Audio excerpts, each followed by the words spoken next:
Okay, today we're going to talk a little bit about Lightroom and Photoshop's recent updates. They've not been without some difficulties.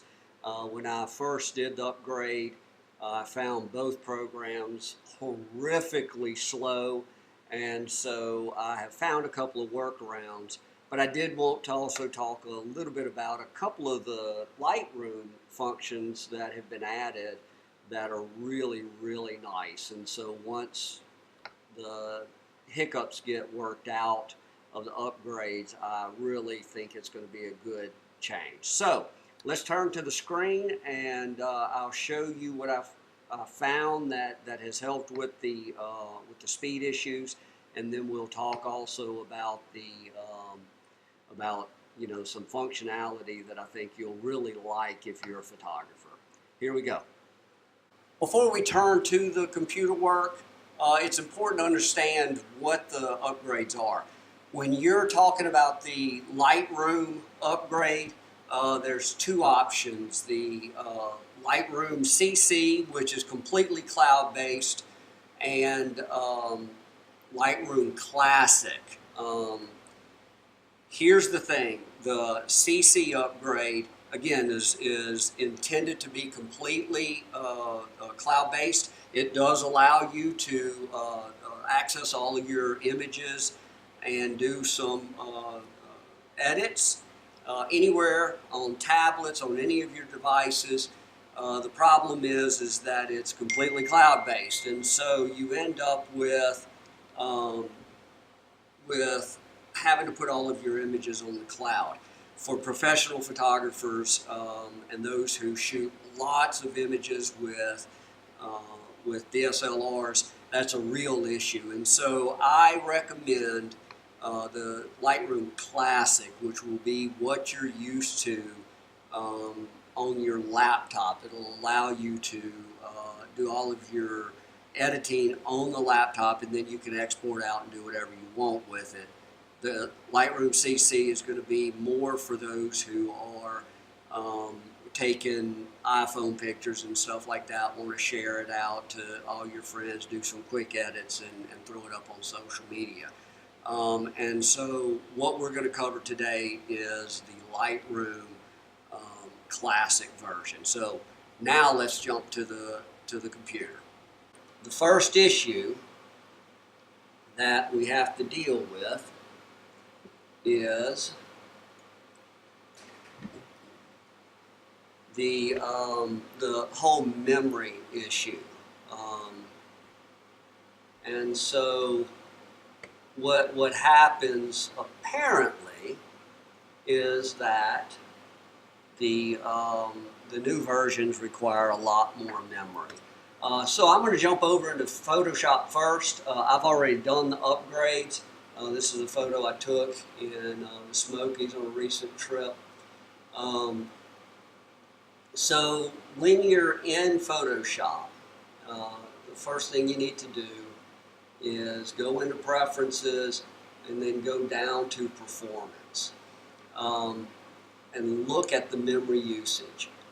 Photoshop was creeping when I upgraded, and I was really, really unhappy, particularly with the integration between Photoshop and Lightroom. I use Lightroom for most of my basic adjustments, and then use Photoshop to clone out things, to work on layering, all that kind of stuff. What I found was in the memory usage box, it gives you your available RAM and it gives you the ideal range. My settings, as they were when it upgraded, were on the low end of this ideal range recommendation. I actually went above the top of the range. I'm using 79% of my available RAM for Photoshop, and that took care of all of the issues to date that I had to deal with. The only other thing that I'm going to be watching is this graphics processor setting. It's set right now to use graphics processor. I've read a little bit about perhaps turning that off. Right now, I haven't needed to do that, and so really all I did was change that that available RAM or the RAM usage for Photoshop. I set mine to 10.677, completely random, guys. I didn't have a formula or anything. I just upped it, and that took care of my issue. So I would recommend doing that, and then in Lightroom. Go into Preferences, go into Performance, and I turned the graphics processor off. I just unclicked the box.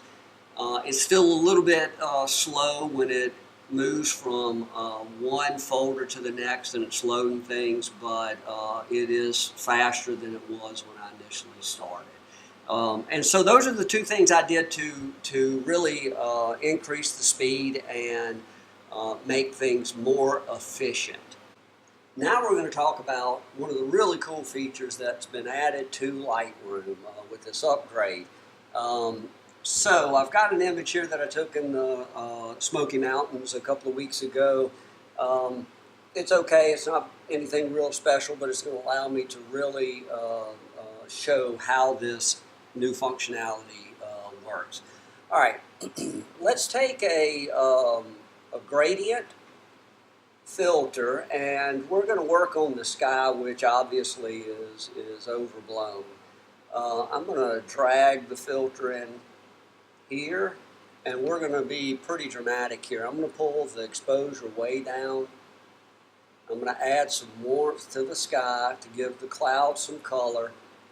What else am I going to do? Let's pull down the highlights a little bit. Okay. All right, so it really does help the sky. However, we can see over here and down here, it's really affecting the mountains a lot.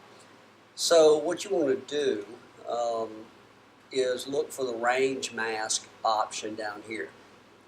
Before this upgrade, if I wanted to remove the gradient from all of this area, I'd have to go to the brush tool and erase and go back and manually remove it. Still an option, but a quicker option is to actually come in and work with the range mask tool. All right, so it's set on off, which is the default. Come in and let's turn it to luminance. You're going to have two sliders right here, one on the left and one on the right. If you hold down the Option key on the Mac, and then let's move this left slider to the right, you'll see that it turns the gradient white, okay? And so right now, remember that white reveals and dark hides. So wherever it's white is where that gradient is going to be applied. Right now it's on everything in the image above the line.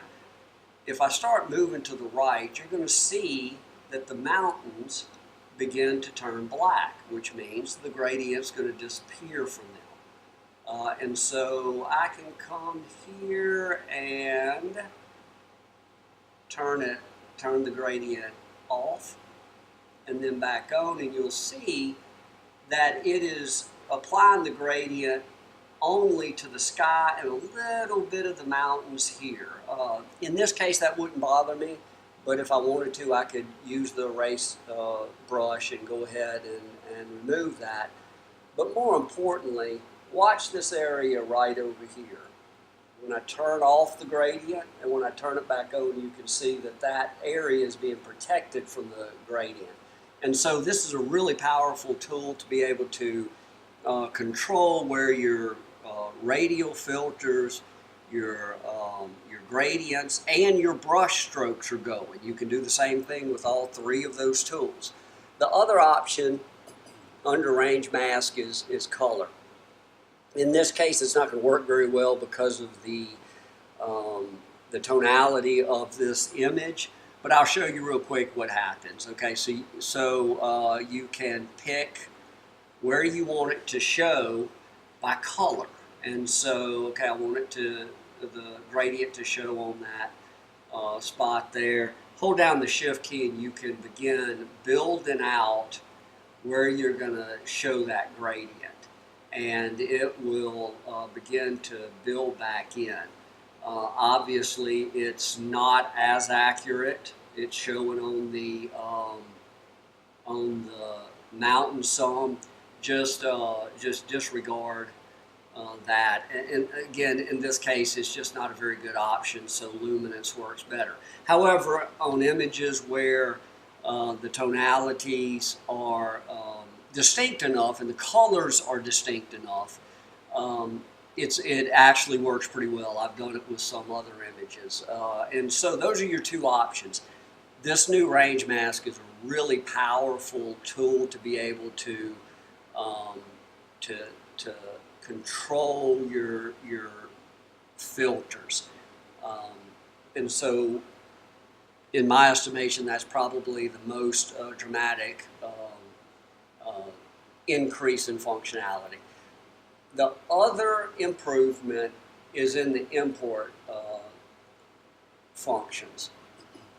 Honestly, I haven't worked with this yet because I haven't taken any images since I did this upgrade. However, when you're importing images, you come up to the build previews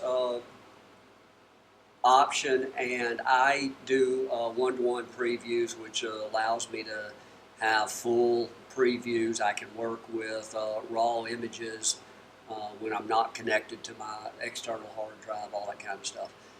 But it's very slow when you import one-to-ones. Well, now you can come to embedded and sidecar. If you click on that, what's going to happen is when it imports images, it's going to be setting up one-to-one previews with your raw images. However, and while it's doing that, it's going to go ahead, pull out the JPEG version of each image and provide that as a preview so that you can go ahead, you can start working on your images while the one-to-one previews are being built.